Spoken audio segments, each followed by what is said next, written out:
आज के वीडियो से आपको पानीपत, जोहर और न जाने कितने प्रकार के युद्धों के बारे में बताने वाले हैं। तो अगर आपने अभी तक चैनल को सब्सक्राइब नहीं किया है तो अभी कर लीजिए, कहीं देर ना हो जाए। आज कहानी है पानीपत के 3 युद्धों में से सबसे पहले युद्ध की, जिसने भारत के इतिहास में एक निर्णायक भूमिका निभाई। दूसरी बार समरकंद से हारने के बाद बाबर ने भारत पर विजय पाने के लिए ध्यान दिया, क्योंकि वह 1519 में चिनाब के किनारे तक पहुंच गया था। 1524 तक उसका उद्देश्य केवल पंजाब में अपने शासन का विस्तार करना था। मुख्य रूप से अपने पूर्वज तैमूर की विरासत को पूरा करने के लिए उसका स्वप्न था कि पूरा भारत उसके साम्राज्य का हिस्सा बने। उस समय उत्तर भारत के कुछ हिस्से लोदी वंश के इब्राहिम लोदी के शासन के अधीन थे, लेकिन साम्राज्य ढह रहा था और दिन ब दिन लोदी वंश कमजोर होता जा रहा था। उन्हें यानी बाबर को पंजाब के राज्यपाल दौलत खान लोदी और इब्राहिम के चाचा अलाउद्दीन से निमंत्रण मिला।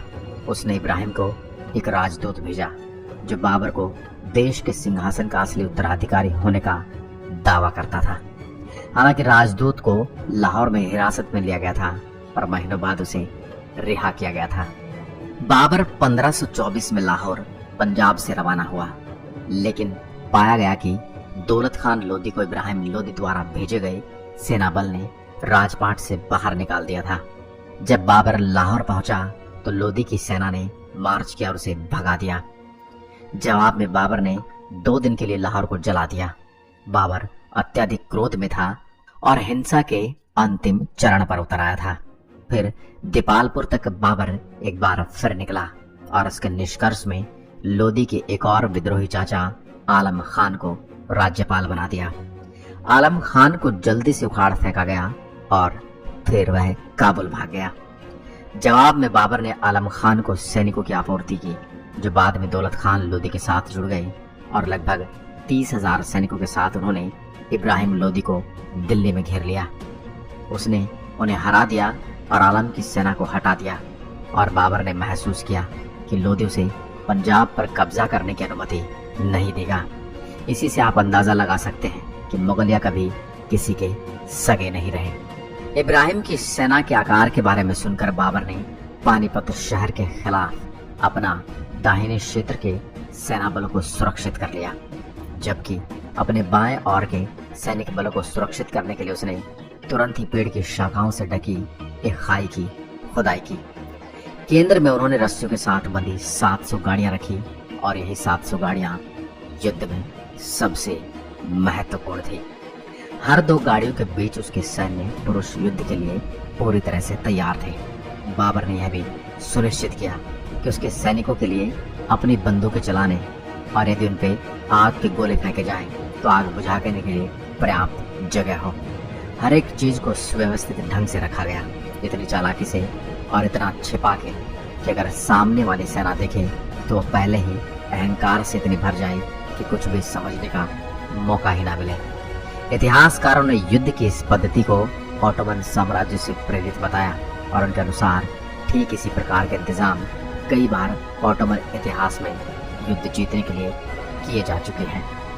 जब इब्राहिम की सेना पहुंची तो उसने बाबर की सेना पर हमला करने के लिए बहुत ही संकीर्ण दृष्टिकोण पाया, जबकि इब्राहिम ने अपनी सेनाओं को संकीर्ण मोर्चे की अनुमति देने के लिए फिर से तैयार किया। बाबर ने स्थिति का लाभ उठाते हुए लोदी सेना को झटका दिया। इब्राहिम के कई सैनिक कार्रवाई में असमर्थ थे और अचानक से अपने सभी सिपाहियों से उन पर धावा बोल दिया। यह अकस्मात झटका तब तक इब्राहिम लोदी समझ पाता और उसकी सेना उससे उभर पाती तब तक बहुत देर हो चुकी थी। और जब लड़ाई उनके खिलाफ हो गई तो लोदी और उसकी पूरी सेना रणभूमि छोड़कर भाग गई।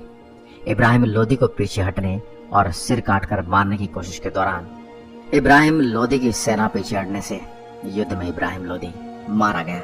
युद्ध में 20,000 लोदी सैनिक मारे गए।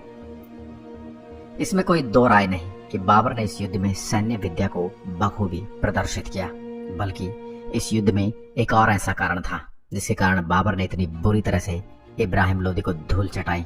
और यकीन मानिए वजह आपको हैरान कर देगी। तो वह वजह थी बाबर की सेना द्वारा इस्तेमाल किए गए आधुनिक शस्त्र जैसे तोप और बंदूकें। बाबर की बंदूकें युद्ध में निर्णायक साबित हुई।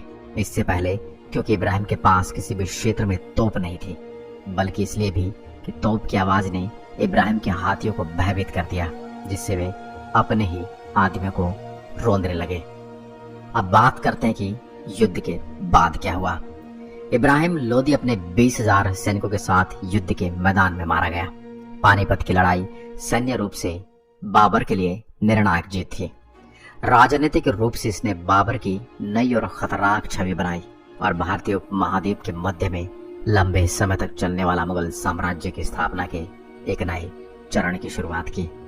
तो दोस्तों, ये रहा पानीपत का पहला युद्ध। इससे आपने क्या सीखा, हमें नीचे कमेंट में बताएं। और अगर वीडियो पसंद आया हो तो लाइक का बटन क्लिक करें, बेल आइकन को दबाएं और चैनल पर जाकर इतिहास के किस्से में खो जाएं। जल्द मिलूंगा एक और ऐसे ही ऐतिहासिक वीडियो के साथ। तब तक के लिए नमस्कार, जय हिंद, जय भारत। अपना ख्याल रखें, मास्क लगाएं, हाथ बार बार धोते रहें। जय हिंद, जय भारत।